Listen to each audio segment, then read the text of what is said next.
നമ്മുടെ രാജ്യം വൈദേശിക ആധിപത്യത്തിൽ നിന്ന് മോചനം നേടിയിട്ട് 78 വർഷം പൂർത്തിയാവുകയാണ്. നമ്മുടെ രാജ്യത്തിന്റെ സ്വാതന്ത്ര്യ സമര പോരാട്ടങ്ങളെക്കുറിച്ചും അതിൽ നമ്മൾ അഥവാ നമ്മുടെ പൂർവികർ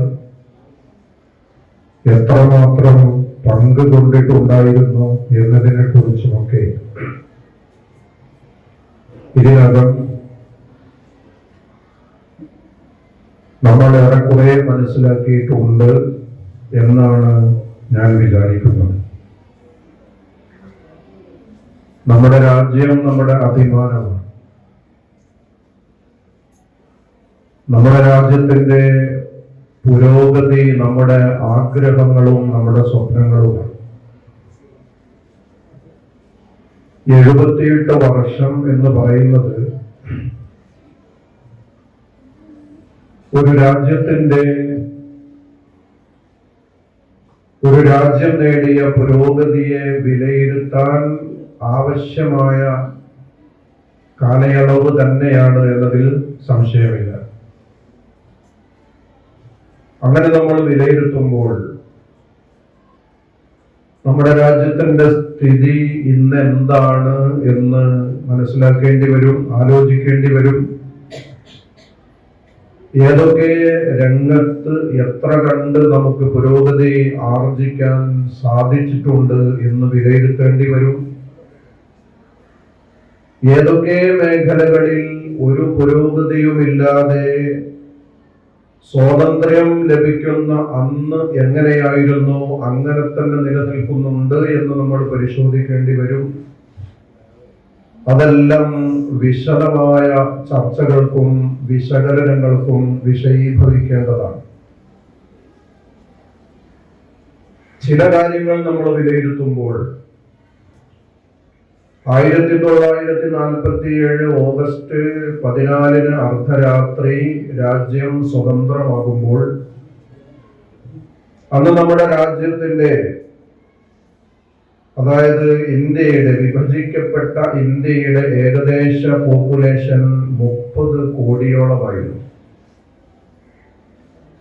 78 വർഷം പിന്നിടുമ്പോൾ ഇന്ന് നമ്മുടെ പോപ്പുലേഷൻ 135 കോടിയായി വളർന്നു എന്നുള്ളത് നമ്മൾ മനസ്സിലാക്കിയ കാര്യമാണ്.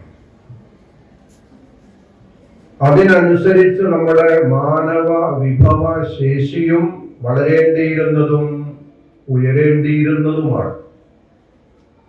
പക്ഷേ ആ രംഗത്ത് ആശാവഹമായ ഒരു റിപ്പോർട്ടല്ല നമുക്ക് ലഭിച്ചുകൊണ്ടിരിക്കുന്നത്.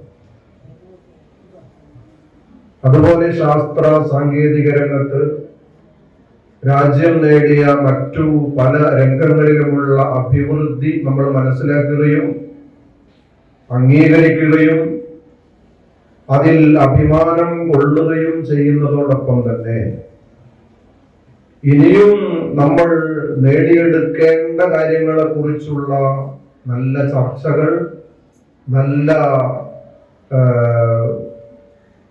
ആശയങ്ങൾ അതൊക്കെ ഇനിയും ഉയർന്നു വരേണ്ടതുണ്ട് എന്നും ഞാൻ സൂചിപ്പിക്കുകയാണ്. ഇന്ത്യയിൽ ഒരു ഭാഗത്ത് 100 കണക്കിനോ 1000 കോർപ്പറേറ്റുകൾ, സ്വകാര്യ സമ്പന്നർ ഉണ്ടെങ്കിൽ കോടിക്കണക്കിന് മനുഷ്യന്മാർ ഇന്നും ദരിദ്ര രേഖക്ക് താഴെയാണ് കഴിഞ്ഞുകൊണ്ടിരിക്കുന്നത് എന്നത് സത്യമാണ്.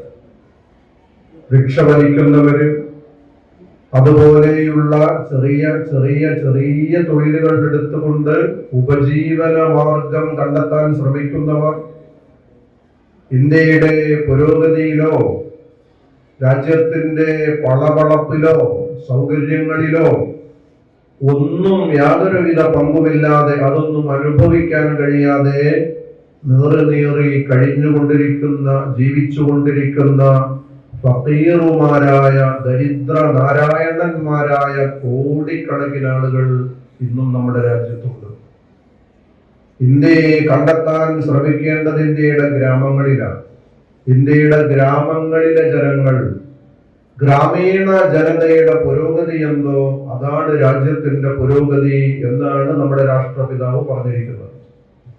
ആ നിലയ്ക്ക് രാജ്യത്തെ വിലയിരുത്തുമ്പോൾ നമ്മൾ ഇനിയും ഒരുപാട് കാലം മുന്നേറാനുണ്ട് എന്ന സത്യം നമ്മൾ മനസ്സിലാക്കണം. എന്നാൽ പോലും നമ്മുടെ രാജ്യം സ്വതന്ത്രമാണ്.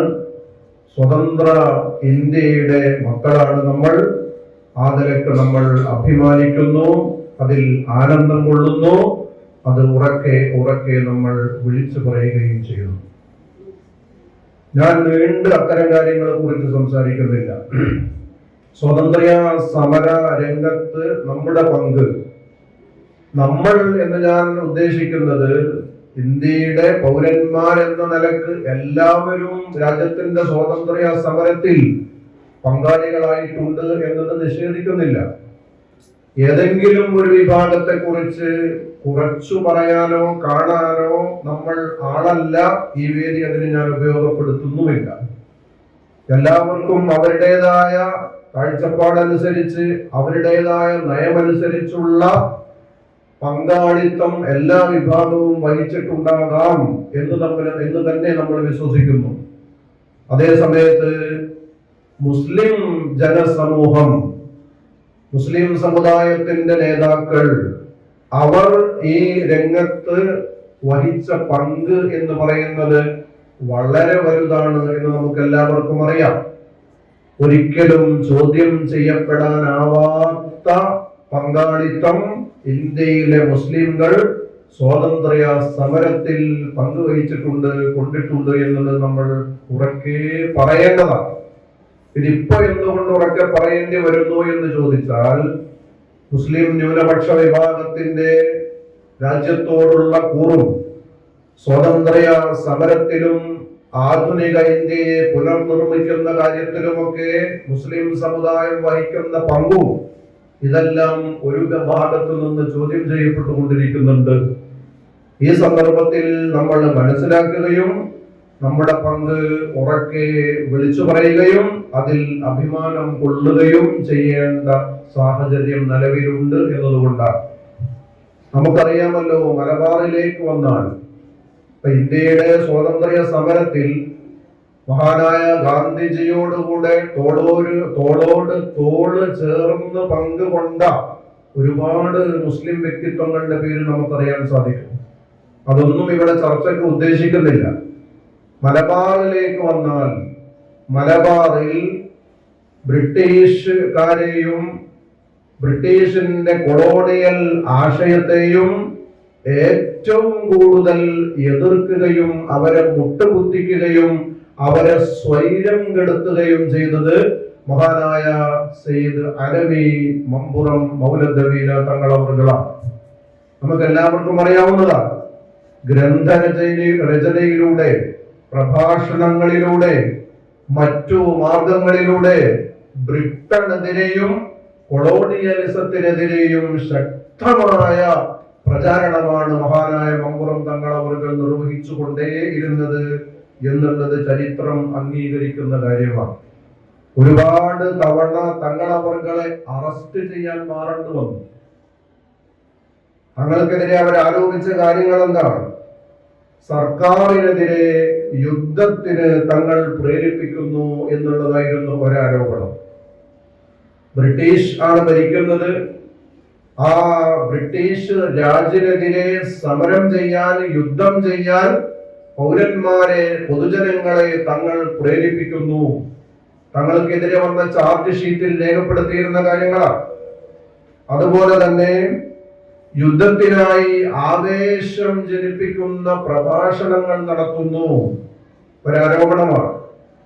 അതുപോലെ അത്തരം പ്രഭാഷണങ്ങളിൽ, ബ്രിട്ടനെതിരെയുള്ള പ്രഭാഷണങ്ങളിൽ, ബ്രിട്ടീഷ് രാജ്യത്തിനെതിരെയുള്ള സമരങ്ങൾക്ക് ആഹ്വാനം ചെയ്തുകൊണ്ടുള്ള പ്രഭാഷണങ്ങളിൽ വേദ സൂക്തങ്ങൾ ഉദ്ധരിക്കുന്നു.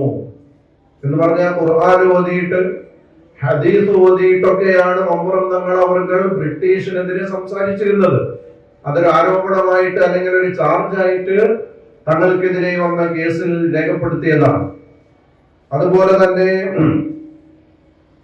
തങ്ങളുടെ പ്രഭാഷണത്തിലും തങ്ങളുടെ ആഹ്വാനങ്ങളിലും പ്രചോദിതരായി സമരരംഗത്തേക്ക് വരുന്ന ഭടന്മാർ മമ്പുറത്ത് വന്ന് തങ്ങളവർകളെ കണ്ട് കരം ചുംബിക്കുന്നു, എന്നിട്ട് ബറക്കത്തെടുക്കുന്നു.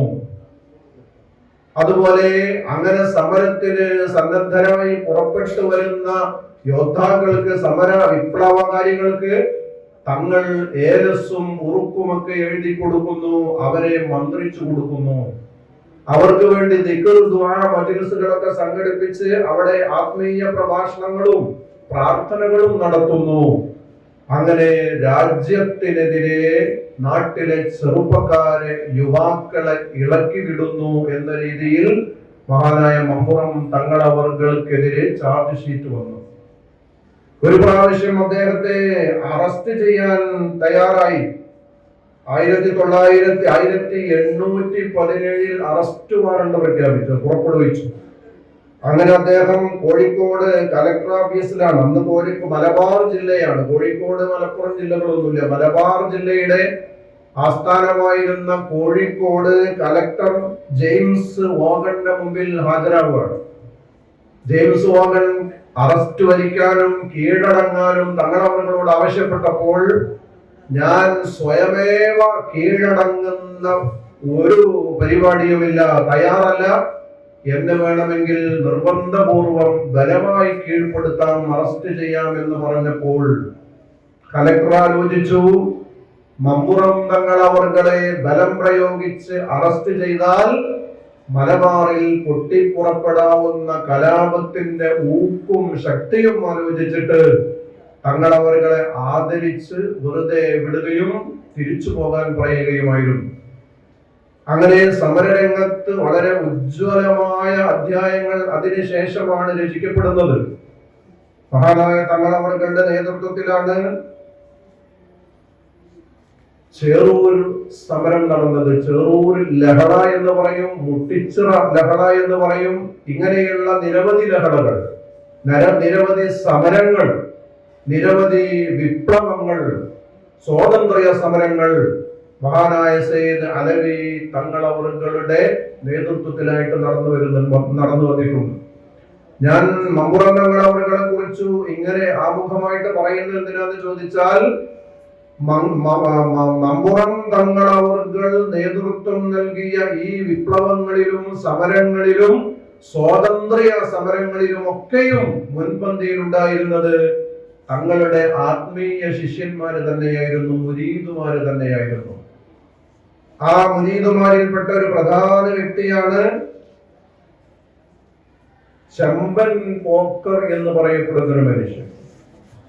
അതുപോലെ ചെറൂർ പടയിൽ പങ്കെടുത്തവരും മുട്ടിച്ചിറ ലഹളയിൽ പങ്കെടുത്തവരും മലബാർ കലാപത്തിൽ വിവിധ രാജ്യങ്ങളിൽ നിന്ന് പങ്കുകൊണ്ടവരും ഒക്കെയും മഹാനായ തങ്ങളുടെ മുരീദുമാരാണ്.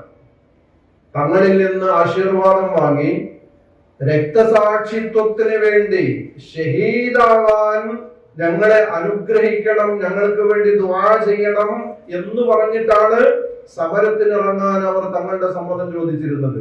രക്തസാക്ഷിത്വം വരിക്കാൻ മഹാനായ നബി സല്ലല്ലാഹു അലൈഹി വസല്ലമ തങ്ങളുടെ മുമ്പിൽ ചെന്നുകൊണ്ട്, ഞാൻ ഈ യുദ്ധത്തിന് പോവാണ്, എന്നെ യുദ്ധത്തിൽ പോകാൻ അനുവദിക്കണം, മാത്രമല്ല ആ യുദ്ധത്തിൽ രക്തസാക്ഷിയാവാനും എനിക്ക് വേണ്ടി പ്രാർത്ഥിക്കണം എന്ന് പറഞ്ഞിട്ടായിരുന്നു സ്വഹാബികളിൽ പലരും റസൂലിനെ സമീപിച്ചിരുന്നത്.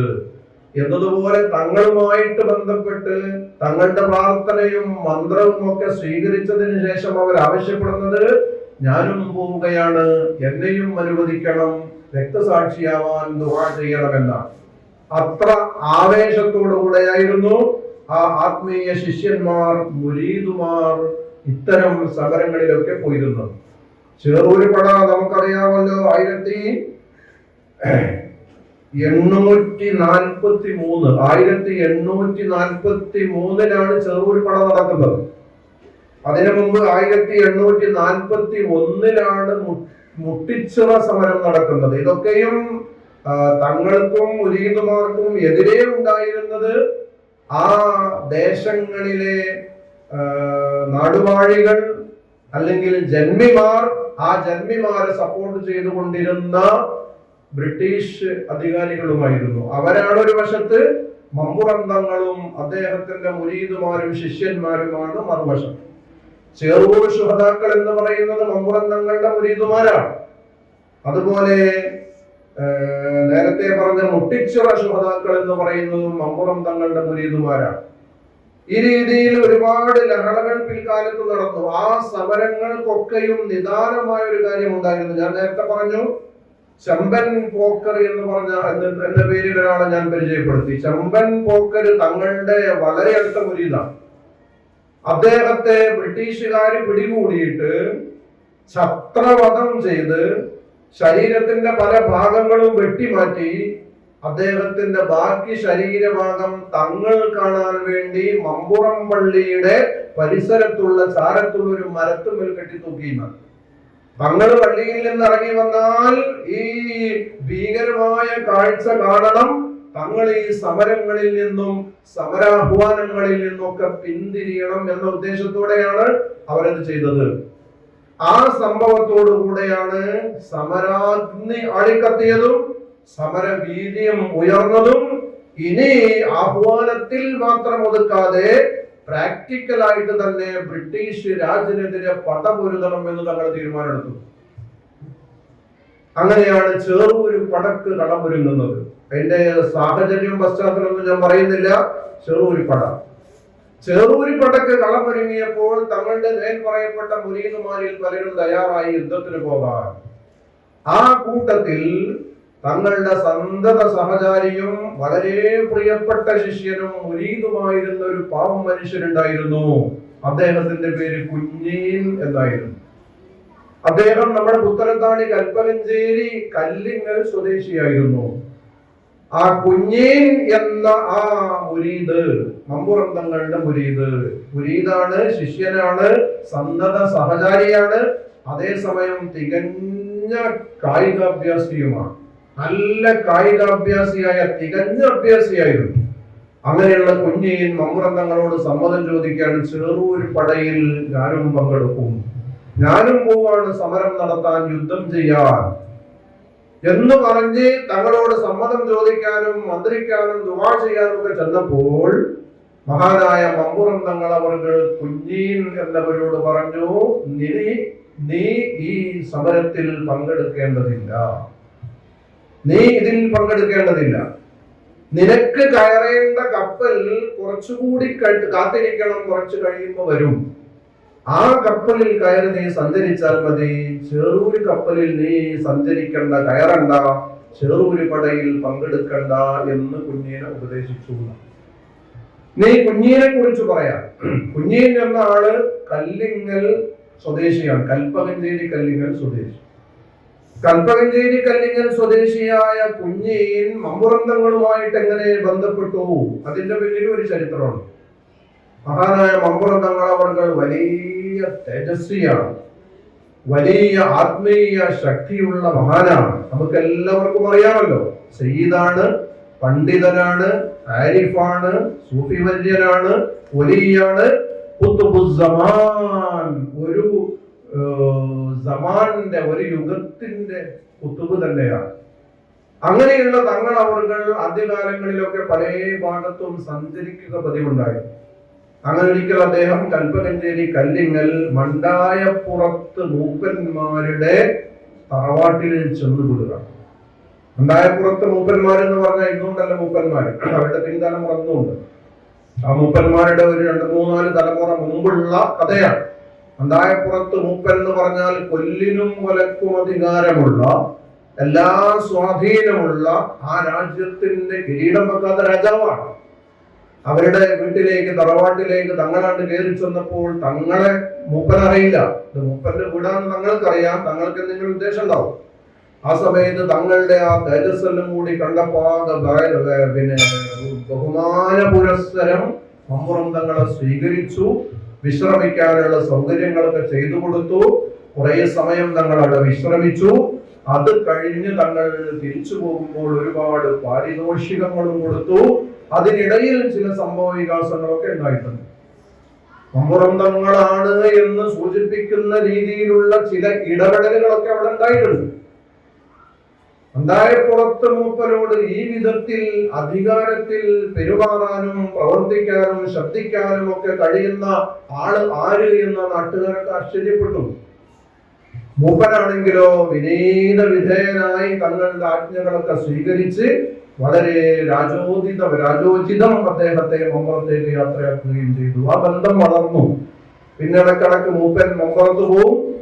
മമ്പുറത്ത് മണ്ടായപ്പുറത്ത് മൂപ്പൻ ഉൾപ്പെടെയുള്ള പ്രമുഖന്മാർ ഇടക്കിടക്ക് പോകുന്നുണ്ടെന്നും തങ്ങൾ അവർ തറവാട്ടിൽ വന്ന കാര്യമൊക്കെ കൽപ്പകഞ്ചേരിയിലുള്ള പൊതുജനങ്ങളുടെ ശ്രദ്ധയിലൊക്കെ വന്നു. ആ കൂട്ടത്തിൽ കല്ലിങ്ങൽക്കാരനായ കുഞ്ഞീന്റെ ശ്രദ്ധയിലും അത് വരിക. അങ്ങനെ മമ്പറത്ത് പോവാണ് കുഞ്ഞീൻ എന്നവരും. പോയി എന്ന് മാത്രമല്ല, തങ്ങളുടെ ആ ആത്മീയ പ്രഭാവലയത്തിൽ ആകൃഷ്ടനായി അദ്ദേഹം അവിടുത്തെ ആളാവുകയാണ്. തങ്ങളുടെ സ്വന്തക്കാരനാവുകയാണ്, മുരീദാവുകയാണ്, സന്തത സഹചാരിയാവുകയാണ്. അങ്ങനെ ഇരിക്കെയാണ് മമ്പുറന്തങ്ങൾ എന്ന് പറഞ്ഞാല് ആത്മീയ മജ്‌ലിസ് സംഘടിപ്പിച്ച് ദിക്റും ദുആയും സംഘടിപ്പിച്ച് അവിടെ ഇങ്ങനെ ഒരു പള്ളിയിൽ ഒതുങ്ങിക്കൂടുന്ന സ്വഭാവക്കാരനല്ല. അത്തരം കാര്യങ്ങൾക്കൊക്കെ നേതൃത്വം കൊടുക്കും. അതേപോലെ തന്നെ സാമൂഹികമായ പ്രശ്നങ്ങളിലൊക്കെ ഇടപെട്ട് ജനങ്ങൾക്കിടയിൽ ജീവിച്ചിരുന്ന, അവരുടെ പ്രശ്നങ്ങൾ പരിഹരിച്ചിരുന്ന ഒരു മഹാത്മാവാണ്. അതുകൊണ്ടാണ് ബ്രിട്ടീഷ് രാജിന് തങ്ങൾ കണ്ണിലെ കരടായത്. ആ രീതിയിൽ തങ്ങളുടെ സാമൂഹ്യ പ്രവർത്തനങ്ങളിൽ ആകൃഷ്ടരായി അതും ശിഷ്യന്മാർ പങ്കിട്ടെടുത്തു. തങ്ങളുടെ എല്ലാ സ്വഭാവങ്ങളും ശിഷ്യന്മാരും നേടിയെടുത്തു. അങ്ങനെ എല്ലാ കാര്യത്തിലും തങ്ങളെപ്പോലെ ശിഷ്യന്മാരും പ്രവർത്തിക്കുകയാണ് വളരുക. അതിൽപ്പെട്ടതാണ് ബ്രിട്ടീഷുകാരോടും വൈദേശികാധിപത്യത്തോടും ബ്രിട്ടീഷ് രാജിനോടുമുള്ള വലിയ വിരോധം, എതിർപ്പ്. അത് തങ്ങളിൽ എത്ര കണ്ടുണ്ടായിരുന്നു, അതിനേക്കാളോ അത്ര കണ്ടോ ശിഷ്യന്മാരിലും ഉണ്ടായിരുന്നു. കുഞ്ഞീൻ അവർകളും ആ രീതിയിലാണ് ജീവിക്കുന്നത്, ആ രീതിയിലാണ് വളരുന്നത്. അങ്ങനെ ഇരിക്കെയാണ് ചെറൂർ പട ഉണ്ടാകുന്നത്. ചെറൂർ പടക്ക് വേണ്ടി അതിൽ പങ്കെടുക്കാൻ സമ്മതം ചോദിച്ചപ്പോൾ നിനക്ക് കയറാനുള്ള കപ്പൽ പിന്നീട് വരും എന്ന് പറഞ്ഞ് അദ്ദേഹത്തെ മാറ്റി നിർത്തുക. ഞാൻ ദീർഘിപ്പിക്കുന്നില്ല. ഇവിടെ നമ്മളൊരു കാര്യം മനസ്സിലാക്കേണ്ടത്, മലബാറിൽ അന്നുണ്ടായ മുഴുവൻ ബ്രിട്ടീഷ് വിരുദ്ധ സമരങ്ങൾക്കും പ്രചോദനം നൽകിയതും നേതൃത്വം നൽകിയതും മഹാനായ തങ്ങളവരുടെ തന്നെയാണ്. ഈ രീതിയിൽ ഇവരിവിടെ ഉണ്ടായാൽ, മാപ്പിളമാർ ഈ രീതിയിൽ ചിന്തിക്കുകയും പ്രവർത്തിക്കുകയും ചെയ്താൽ ഒരിക്കലും മലബാർ പ്രദേശത്ത് ബ്രിട്ടീഷ് രാജിന് യാതൊരു സ്വാധീനവും ഉണ്ടാവുകയില്ല എന്ന് അവർ തിരിച്ചറിഞ്ഞിരുന്നു. ഒരിക്കലും മലബാർ കലക്ടർ ബോംബെ റെസിഡൻസിക്ക് ഒരു കത്തെഴുതി. ബ്രിട്ടീഷിന്റെ ബോംബെ റെസിഡൻസിക്ക് ഒരു കത്തെഴുതിയത് എന്താണെന്ന് ചോദിച്ചാൽ, എല്ലാവിധ അഭ്യാസവും തികഞ്ഞവരും അതിനേക്കാളേറെ ആത്മീയമായി ഒരു ബിന്ദുവിൽ കേന്ദ്രീകരിച്ച് പ്രവർത്തിക്കുന്നവരുമായ മലബാറിലെ മാപ്പിളമാർ ഇവിടെ ഉള്ള കാലത്തോളം ഇവിടെ നമുക്കൊന്നും ചെയ്യാൻ കഴിയില്ല എന്ന് ബ്രിട്ടീഷ് റെസിഡൻസിന് കത്തെഴുതിയിരുന്നു എന്നാണ് കലക്ടർ. അത്രയും സെറ്റപ്പോടുകൂടി സജ്ജരായിട്ടായിരുന്നു മമ്പുറം തങ്ങളുടെ നേതൃത്വത്തിൽ, ആലി മുസ്ലിയാരുടെ നേതൃത്വത്തിൽ, വാരിയൻകുന്നന്റെ നേതൃത്വത്തിൽ ഇവിടെയുള്ള മാപ്പിളമാർ, മലബാറിലെ മുസ്ലിം യുവാക്കൾ ഉണ്ടായിരുന്നത് എന്നതൊരു സത്യം. അതുകൊണ്ട് തന്നെ തങ്ങളോടും തങ്ങളുടെ മുരീദുമാരോടും മുസ്ലിം സ്കോളേഴ്സിനോടും മുസ്ലിം നേതൃത്വത്തോടും തീർത്താൽ തീരാത്ത പകയുണ്ടായിരുന്നു ബ്രിട്ടീഷുകാർക്കും ബ്രിട്ടീഷ് പോലീസ് ഉദ്യോഗസ്ഥന്മാർക്കും. ഞാൻ നേരത്തെ പറഞ്ഞു ചെമ്പൻ പോക്കരെ ഛത്രവധം ചെയ്തത് ആ വൈരത്തിന്റെ അടിസ്ഥാനത്തിലാണ്. അദ്ദേഹം ബ്രിട്ടീഷിനെതിരെ പ്രവർത്തിച്ചു, തങ്ങളുടെ അനുയായിയായി എന്നതാണ് ചെമ്പൻ പോക്കറിന്റെ പേരിലുള്ള ചാർജ്. എന്നതുപോലെ ഒരുപാട് ആളുകളെ വധിച്ചിട്ടുണ്ട്, ഒരുപാട് ആളുകളെ നാട് കടത്തിയിട്ടുണ്ട്. മഹാനായ തങ്ങളെ ഉൾപ്പെടെ അവർക്കെതിരെ വരെ അറസ്റ്റ് വാറന്റ് പുറപ്പെടുവിച്ചിട്ടുണ്ട്. ഞാൻ ചുരുക്കുക. ഏതായിരുന്നാലും പറഞ്ഞു വന്നത്, തങ്ങളൊരു കാര്യം പറഞ്ഞല്ലോ കുഞ്ഞിനോട്, നിനക്ക് കയറാനുള്ള കപ്പൽ വേറെ വരാനുണ്ട്, അതിൽ കയറിയാൽ മതി. വിശദാംശങ്ങളിലേക്ക് ഞാൻ പോകുന്നില്ല. അങ്ങനെ ഒരു നിശ്ചിത സമയത്ത് മഹാനായ കുഞ്ഞീൻ എന്ന ആ മഹാമനുഷ്യൻ മമ്പുറം തങ്ങളുടെ മുരീദ് തിരൂർ കല്ലിങ്ങലേക്ക് വരികയാണ്. ഈ രണ്ട് കല്ലിങ്ങലിൽ ഏത് ദേശത്തിനാണ് ആദ്യം കല്ലിങ്ങൽ എന്ന് പേരുണ്ടായത് എന്ന് മനസ്സിലായിട്ടില്ല. കൽപ്പകഞ്ചേരി കല്ലിങ്ങൽകാരനായ കുഞ്ഞീൻ ഈ കല്ലിങ്ങൽ വന്നപ്പോ ഇവിടെ കല്ലിങ്ങൽ എന്ന് പേര് വന്നതാണോ, അതല്ല ഇതാണ് ഒറിജിനൽ കല്ലിങ്ങൽ, അത് പിന്നീട് ഉണ്ടായതാണോ എന്ന് മനസ്സിലാക്കാൻ സാധിക്കുന്നില്ല. ഏതായിരുന്നാലും അദ്ദേഹം ഇവിടെ വന്നു. ഇവിടെ വരാൻ കാരണം നേരത്തെ കല്ലിങ്ങലെ ചില കുടുംബങ്ങളുമായിട്ട് കുഞ്ഞീൻ എന്നവർക്ക് ബന്ധമുണ്ടായിരുന്നു, സൗഹൃദമുണ്ടായിരുന്നു. അതിന്റെ അടിസ്ഥാനത്തിൽ കല്ലിങ്ങൽ വരികയും ഇപ്പോൾ കല്ലിങ്ങൽ മക്കാം സ്ഥിതി ചെയ്യുന്ന സ്ഥാനത്ത് കല്ലിങ്ങൽ വേറൊരു കുഞ്ഞീൻ, ഈ നാട്ടുകാരനായ ഒരു കുഞ്ഞീൻ, ഇപ്പൊ ജാറത്തിന്റെ ഭാരവാഹികളൊക്കെ ആയിട്ടുള്ള ആ കുടുംബത്തിലെ പൂർവ്വ കാരണവർ കുഞ്ഞീൻ എന്നവർ അദ്ദേഹത്തിന് വേണ്ടി ഒരു സ്ഥലത്ത്, ആ സ്ഥലത്ത് ചെറിയൊരു വീട് സംഘടിപ്പിച്ച് ഉണ്ടാക്കി കൊടുക്കുകയും അവിടെ സ്ഥിരതാമസമാക്കുകയും ചെയ്തു. ഇവിടെ ഞാൻ നേരത്തെ പറഞ്ഞു, മമ്പുറം തങ്ങളുടെ രീതിയും ശൈലിയും പ്രവർത്തന രൂപവും ഒക്കെ തന്നെയായിരുന്നു ശിഷ്യന്മാരുടേതും. കുഞ്ഞീൻ എന്നവർ ആത്മീയമായി വലിയ ഔന്നത്യത്തിലാണ്, ഉയർച്ചയിലാണ്. അതുപോലെ കായികമായിട്ടും നല്ല ശക്തിയുള്ളയാളാണ്. അതോടൊപ്പം തന്നെ അദ്ദേഹത്തെ നാട്ടിലുള്ള സാധാരണക്കാരും അസാധാരണക്കാരും സ്ത്രീയും പുരുഷനും ജാതി മതഭേദമില്ലാതെ പല കാര്യങ്ങൾക്കും ആശ്രയിക്കാൻ തുടങ്ങി. അവരുടെ കാര്യങ്ങളൊക്കെ കുഞ്ഞീൻ അവരോട് ഒന്ന് പറയും. ഷെയ്ഖ് കുഞ്ഞീൻ റളിയല്ലാഹു അൻഹു അതിനുള്ള പരിഹാരങ്ങളൊക്കെ നിർദ്ദേശിക്കും. അങ്ങനെ അങ്ങനെ അങ്ങനെ പോവാണ്. ആയിടെ ആ നാട്ടിലെ ഒരു കരടായിരുന്ന എന്ന് തന്നെ പറയാം, അത് ഹിന്ദുക്കളും മുസ്ലിങ്ങളും മറ്റു നാനാജാതി മതസ്ഥരും ഒത്തൊരുമിച്ചു താമസിക്കുന്ന ആ പ്രദേശത്ത് അവർക്കൊക്കെ ഭീഷണിയായിരുന്ന ഒരു മാടമ്പി ഉണ്ടായിരുന്നു. അയാളുടെ സ്വഭാവം എന്താണെന്ന് ചോദിച്ചാൽ, അന്ന് സാധാരണ എല്ലാ വീട്ടുകാരും കുളിക്കാനും തിരുമ്പാനും ഒക്കെ ഉപയോഗപ്പെടുത്തിയിരുന്നത് കുളങ്ങളാണോ. ഇന്നല്ലേ കുളങ്ങളെ നമ്മൾ ആശ്രയിക്കാത്തത്. അന്ന് അങ്ങനെയാണ്. അന്ന് വീടുകളിൽ കുളിമുറിയില്ല, കുളിപ്പുഴയില്ല, ടാങ്കില്ല, ടാപ്പില്ല, അതൊന്നുമില്ല. പല വീട്ടിലും കിണറും ഉണ്ടാവില്ല. പിന്നെ അവർ ഉപയോഗിച്ചിരുന്നത് കുളങ്ങളെയാണ്, ആശ്രയിച്ചിരുന്നത് കുളങ്ങളെയാണ്. രാവിലെ വീട്ടിലെ പണിയൊക്കെ ഒതുക്കിയിട്ട് കുറെ പാണ്ടങ്ങളും ബക്കറ്റിലോ കയ്യിലോ ഒക്കെ ഇട്ടിട്ട് ഇങ്ങനെ പോവും. കുളത്തിൽ പോയിട്ട് അതൊക്കെ വെളുപ്പലക്കും, എന്നിട്ട് കുളിച്ച് അങ്ങനെ വീട്ടിലേക്ക് തിരിച്ചു വരിക ചെയ്യാം. അപ്പൊ ഇങ്ങനെ സ്ത്രീജനങ്ങൾ കുളക്കടവുകളിലേക്ക് അലക്കാനും കുളിക്കാനുമായിട്ട് പോകുമ്പോൾ ഈ മാടമ്പി അവരുടെ പിന്നാലെ കൂടും. എന്നിട്ട് അവരുടെ ആ കുളി സീൻ കണ്ട് ആസ്വദിക്കും. മാത്രമല്ല അയാൾക്ക് തരപ്പെട്ട പറ്റിയ കണ്ണിന് ബോധിച്ച പെണ്ണിനെ ശല്യപ്പെടുത്തുകയും ദ്രോഹിക്കുകയും ചെയ്യും. അത് പതിവായിരുന്നു. ചോദിക്കാനും പറയാനും ആളില്ല, കയ്യൂക്കുള്ളവരില്ല. ഇവനേക്കാൾ കയ്യൂക്കുള്ളവർ വേറെ നാട്ടിലില്ല.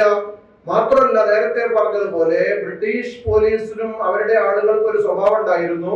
ഇങ്ങനെ നാട്ടിൽ വേണ്ടപ്പെട്ട ആളുകളെ, കയ്യൂക്കുള്ള ആളുകളെയൊക്കെ അവരുടെ പരിധിയിൽ നിർത്തുന്ന ഒരു സ്വഭാവം ഉണ്ടായിരുന്നു. അപ്പൊ ഇയാൾക്ക് പോലീസിലും ഭരണാധികാരികളിലും ഒക്കെ സ്വാധീനം ഉണ്ടായിരുന്നു. അതിന്റെ പേരിലും ഇയാളുടെ ഈ കായിക ക്ഷമതയുടെ പേരിലും ആരും മറുത്തൊന്നും പറയില്ല. അനുഭവിച്ചവരൊക്കെ സഹിച്ച് അങ്ങനെ വിഷമിച്ച് കരഞ്ഞ വീട്ടിലേക്ക് പോരും. ഇത് പലവട്ടം ആവർത്തിച്ചു. കാലങ്ങളായിട്ട് ഇതാണ് പതിവ്. ഏതായിരുന്നാലും നമുക്കൊരു ആശ്രയം ഉണ്ടല്ലോ. ഇപ്പോ ഷെയ്ഖ് കുഞ്ഞീൻ അവர்களுണ്ടല്ലോ, അവരോട് പരാതി പറയാം എന്ന് നാട്ടിലെ ആളുകൾ തീരുമാനിച്ചു. ഈ പെണ്ണുങ്ങളുടെ ആണുങ്ങളെല്ലാം കൂടി പലപ്പോഴും കുഞ്ഞീൻ അവരുടെ വന്ന് കണ്ട് അപരാധികൾ പറഞ്ഞു. അദ്ദേഹം ഇതൊക്കെ കേട്ടു. പൊതുകാര്യത്തിലും ഇടപെടുന്ന ഗുരുവിന്റെ ആ ഒരു രീതി, ആ പതിവ് പിന്തുടർന്നുകൊണ്ട് അദ്ദേഹവും അതിൽ ഇടപെടുക. ആദ്യം ഇയാളെ വിളിച്ചിട്ട് കാര്യങ്ങൾ പറഞ്ഞു. ഇനി അങ്ങനെ ചെയ്യരുത്, ആളുകൾക്ക് ബുദ്ധിമുട്ടുണ്ട്, നീ നിലക്ക് നിൽക്കണം എന്നൊക്കെ പറഞ്ഞ് ഉപദേശിച്ചു. അതൊന്നും അയാൾ ചെവിക്കൊണ്ടില്ല. അവസാനം ഇയാൾ നടന്നു വരുന്ന വഴിയിൽ ചെന്ന് കുഞ്ഞീൻ ഷെയ്ഖ് അവர்கள் പറഞ്ഞു, നീ ഇതിൽ നിന്ന് പിന്തിരിയണം, ആളുകളെ ബുദ്ധിമുട്ടിക്കരുത്. അവിടെ ജാതിയും മതമൊന്നുമില്ല. ഹിന്ദുക്കളും മുസ്ലിങ്ങളും ഒക്കെ കുളിക്കുന്നത് ഒരേ കുളത്തിലാണ്. എല്ലാ സ്ത്രീജനങ്ങളും അവരുടെ വസ്ത്രങ്ങൾ അലക്കുന്നത് ഒരേ കടവിലാണ്. എല്ലാവർക്കും ബുദ്ധിമുട്ടുണ്ട്. അത് പറഞ്ഞ് ഇയാളെ പിന്തിരിപ്പിക്കാൻ ശ്രമിച്ചു. അയാൾ വഴങ്ങിയില്ല. അയാള് പിറ്റേന്ന് കുഞ്ഞീൻ ഷെയ്ഖ് അവർകൾ താമസിക്കുന്ന വീട്ടിന്റെ മുറ്റത്ത് വന്ന് വെല്ലുവിളിച്ചു, ഞാൻ പോവാൻ, എനിക്ക് തടയാൻ പറ്റിയെങ്കിൽ തടഞ്ഞോ. അതൊരു വലിയ വെല്ലുവിളിയാണ്. മഹാനായ റസൂലുള്ളാഹി സ്വല്ലല്ലാഹു അലൈഹി വസല്ലമയുടെ ഇത്തരം കാര്യങ്ങളിലുള്ള പാതയാണ് മമ്പുറം തങ്ങൾ പിന്തുടർന്നിരുന്നത്. മമ്പുറം തങ്ങളുടെ പാത തന്നെ കുഞ്ഞീൻ ഷെയ്ഖ് അവർകളും പിന്തുടരുക. സ്ത്രീജനങ്ങളുടെയും ദുർബലരായ മനുഷ്യരുടെയും കുട്ടികളുടെയും ഒക്കെ കാര്യത്തിൽ ഇടപെടാതിരിക്കാൻ നിങ്ങൾക്ക് എന്ത് ന്യായമാണുള്ളത് എന്ന് പരിശുദ്ധ ഖുർആൻ ചോദിക്കുന്നുണ്ട്. ഒരു ന്യായമില്ല. നിസ്സഹായനായ സ്ത്രീജനങ്ങളെ ശല്യപ്പെടുത്തുന്ന ഈ മാടമ്പിയെ നിലക്ക് നിർത്തണം എന്ന ഉദ്ദേശത്തോടു കൂടി കുഞ്ഞീൻ ഷെയ്ഖ് അവർകൾ അവരെ പിന്നാലെ പോവാണ്, അയാളുടെ പിന്നാലെ. അങ്ങനെ വഴിയിൽ വെച്ച് വാക്ക് തർക്കമായി, അത് മൂർച്ഛിച്ചു, അത് മൽപിടുത്തത്തിലേക്ക് നീങ്ങി, അത് ദ്വന്ദ്വയുദ്ധത്തിലേക്ക് നീങ്ങി. കായിക ശക്തിയിൽ തുല്യമായ രണ്ട് ശക്തികളുടെ ഏറ്റുമുട്ടൽ കുറെ സമയം നീണ്ടു നിന്നു. അവസാനത്തെ ഒരു പ്രയോഗത്തിൽ കുഞ്ഞീൻ ഷെയ്ഖ് അവർകൾ ആ മാടമ്പിയെ നിലം പതിപ്പിച്ചു, കൊന്നു കളഞ്ഞു. ഒരു മനുഷ്യൻ മറ്റൊരാളെ കൊന്നിരിക്കുക. കുഞ്ഞീൻ ഷെയ്ഖ് അവർകൾ ആ ദേശക്കാരൻ തന്നെയായ മാടമ്പിയെ വധിച്ചിരിക്കുകയാണ്. അന്വേഷണങ്ങൾ വരും, കേസും കൂട്ടമാവും, പ്രശ്നങ്ങൾ ഉണ്ടാവും. എന്താ സംഭവിക്കുക? കേസ് ഉണ്ടാവും, അതിനെ നേരിടുക, അതാണ് എന്റെ വഴി. അതേ സമയത്ത് ഈ വിഷയം നാട്ടിലാകെ പരന്നു, പെട്ടെന്ന് കാട്ടുതീ പോലെ പറന്നു. അവൻ മരിച്ചു, അവരെ കുഞ്ഞീൻ ഷെയ്ഖ് അവർകൾ കൊന്നു. ഇതാണ്ട് പരന്നു, അധികാരികളുടെ ചെവിയിലെത്തി. പ്രതിയെ പിടിക്കാൻ വേണ്ടി ബ്രിട്ടീഷ് പോലീസ് എല്ലാവിധ സജ്ജീകരണങ്ങളോടുകൂടി സായുധരായ പോലീസ് വരിക. അങ്ങനെ വന്നു. അദ്ദേഹം വീട്ടിനകത്താണ്. അദ്ദേഹത്തിന്റെ ഒരു സന്തത സഹചാരിയായിട്ട് ഒരു പോറ്റുമോൻ ഉണ്ടായിരുന്നു. ഒരു പോറ്റുമോൻ അദ്ദേഹം വിവാഹം ചെയ്തു എന്നോ കുടുംബമുണ്ടോ എന്നതിനോ യാതൊരു തെളിവില്ല. അതേ സമയത്ത് ഒരു പോറ്റുമോൻ അദ്ദേഹത്തിന് ഉണ്ടായിരുന്നു. കൂടെ തന്നെ താമസിക്കും, വേണ്ട ഹിദമൊക്കെ ചെയ്തു കൊടുക്കും, ഒത്താശൊക്കെ ചെയ്തു കൊടുക്കും. അങ്ങനെ ആ മോനെ ഈ പോലീസ് പിടികൂടുക. ആ പോറ്റുമോനെ പിടികൂടി വല്ലാതെ ദ്രോഹിക്കുകയും വേദനിപ്പിക്കുകയും ചെയ്തപ്പോൾ ഷെയ്ഖ് അവർകൾ വീട്ടിൽ നിന്ന് പുറത്തേക്ക് ഇറങ്ങി വരിക.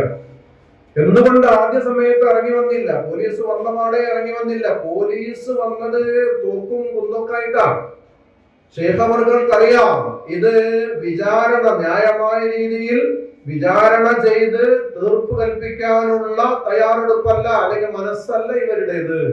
ഇവർ ബ്രിട്ടീഷ് രാജ്യത്തിന്റെ താല്പര്യം സംരക്ഷിക്കാൻ വേണ്ടി മമ്പുറത്തെ തങ്ങളോടും മുരീദന്മാരോടും മുസ്ലിം സ്കോളേഴ്സിനോടുമുള്ള ബ്രിട്ടീഷ് രാജ്യന്റെ വൈരം തീർക്കാൻ ഉദ്ദേശിച്ചു വന്നത് തന്നെയാണ്. അതിനൊരു ചാൻസ് ആയിട്ട് ഇതവർ ഉപയോഗപ്പെടുത്തുകയാണ് എന്ന് തങ്ങൾക്കറിയാം. അന്നലക്കാണ് വരാൻ താമസിച്ചത്.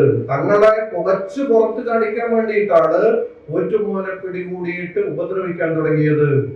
അങ്ങനെ മഹാനായ ഷെയ്ഖ് കുഞ്ഞീൻ അവർകൾ വീട്ടിന്റെ വാതിൽ തുറന്ന് പുറത്തേക്ക് കടക്കേണ്ട താമസം തുരുതുര വെടിയുതിർത്ത് ആ മഹാനായ മനുഷ്യനെ ബ്രിട്ടീഷ് പോലീസ് കൊന്നുകളയുക.